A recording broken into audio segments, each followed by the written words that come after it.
ઉપરથી ક્રિસ્પી અને અંદરથી સોફ્ટ એવો છે આ નાસ્તો. આ મેથીનો નાસ્તો સાંજ કે સવારે ચા સાથે 5 મિનિટમાં તૈયાર થઈ જાય તો છે આ નાસ્તો. તો ચાલો બનાવવાનું ચાલુ કરીએ.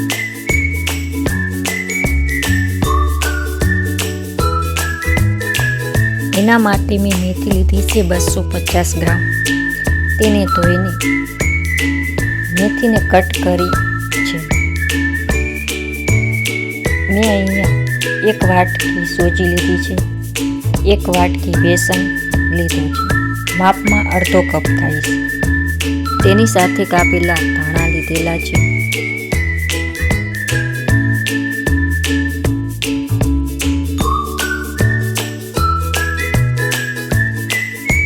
અને 2 ચમચી તલ લીધા છે અને 1 ચમચી સૂકા મરચાંની પેસ્ટ લીધી છે.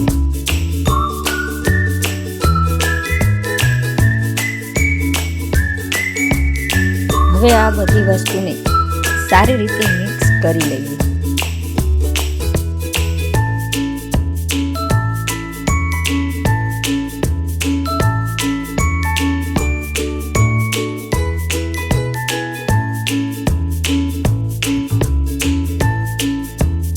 હવે મિક્સ કર્યા બાદ તેમાંથી 2 કે 3 ચમચી અલગ બાઉલમાં લઈ લઈશું.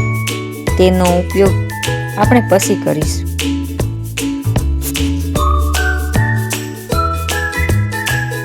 આપણે અહીંયા 2 વાટકી પાણી લઈશું, 1 વાટકી સોજી, 1 વાટકી બેસન અને 2 થી 3 વાટકી પાણી નાખી એક બેટર તૈયાર કરવાનું છે.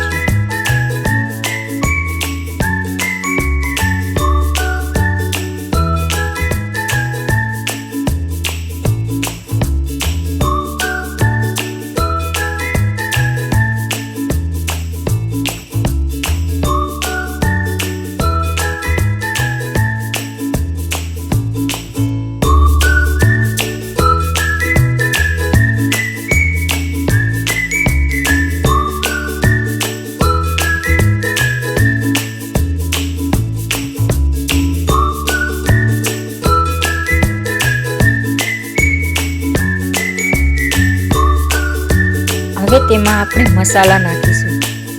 1 ચમચી હળદર, 1 ચમચી જીરા પાવડર, 1 ચમચી ગરમ મસાલો અને અડધી ચમચી મીઠું મેં અહીંયા લીધું છે.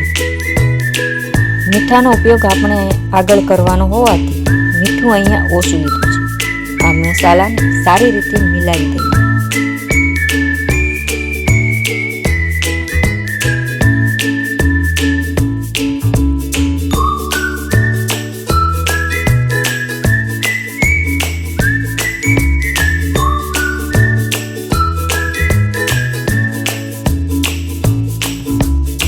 અહીંયા મેં ગેસ પર કઢાઈ મૂકી છે.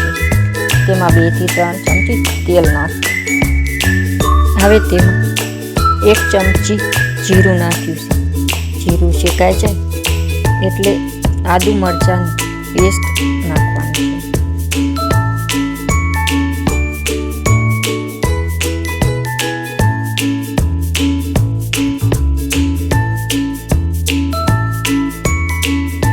હવે તેલમાં મેથી નાખી 2 થી 3 મિનિટ શેકવાની છે. મેથી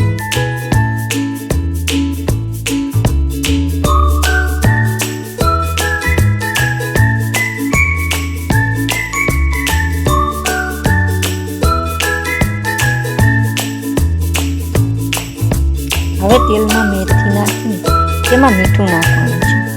મેથીમાં મીઠું નાખવાથી મેથીની કડવાશ દૂર થાય છે અને બીજું મેથી વધારે ખાઈ શકાય છે.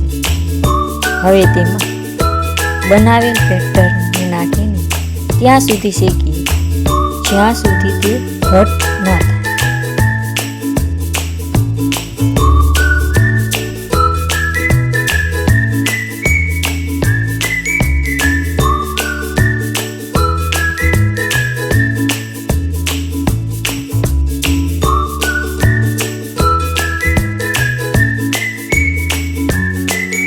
શેકાવામાં વધારે ટાઈમ નથી લાગતો.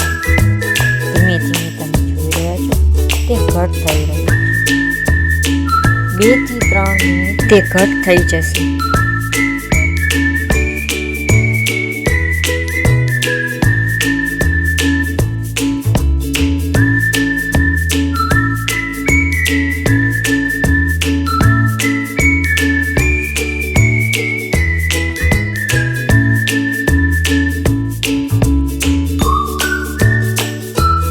હવે તમારી પાસે પ્લાસ્ટિક હોય તો પ્લાસ્ટિક પર તેલ લગાવી દો અને ન હોય તો ડીશ પર તેલ લગાવી ગરમા ગરમ ફેલાવી દો.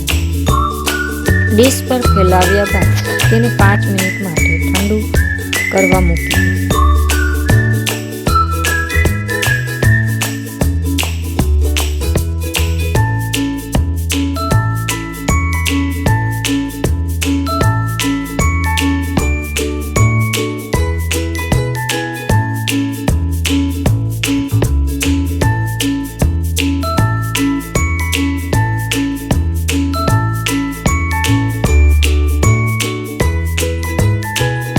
ઠંડુ કર્યા પછી તેના પીસ કરીએ.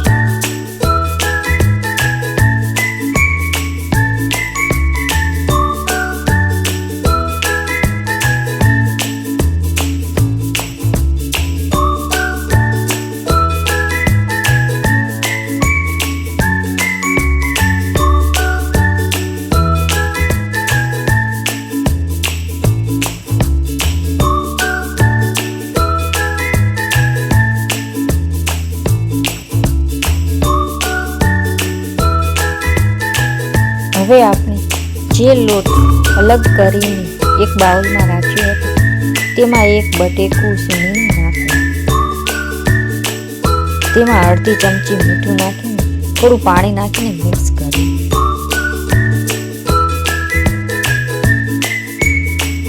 હવે એક પીસ લઈને મિશ્રણમાં બોળીને તેને તળવું.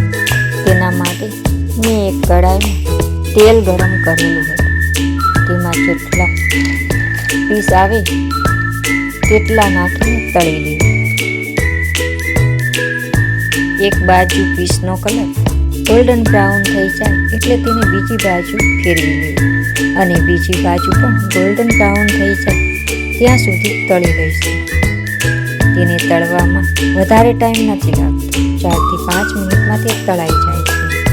બટાકાથી બહારથી આ નાસ્તો કુરકુરો બને છે અને અંદરથી સોફ્ટ બને છે. મેથીને શેકી હોવાથી કડવાશ રહેતી નથી અને કચોરી પકોડા જેવો આ નાસ્તો લાગે છે. વિડીયો પસંદ આવ્યો હોય તો લાઈક કરજો.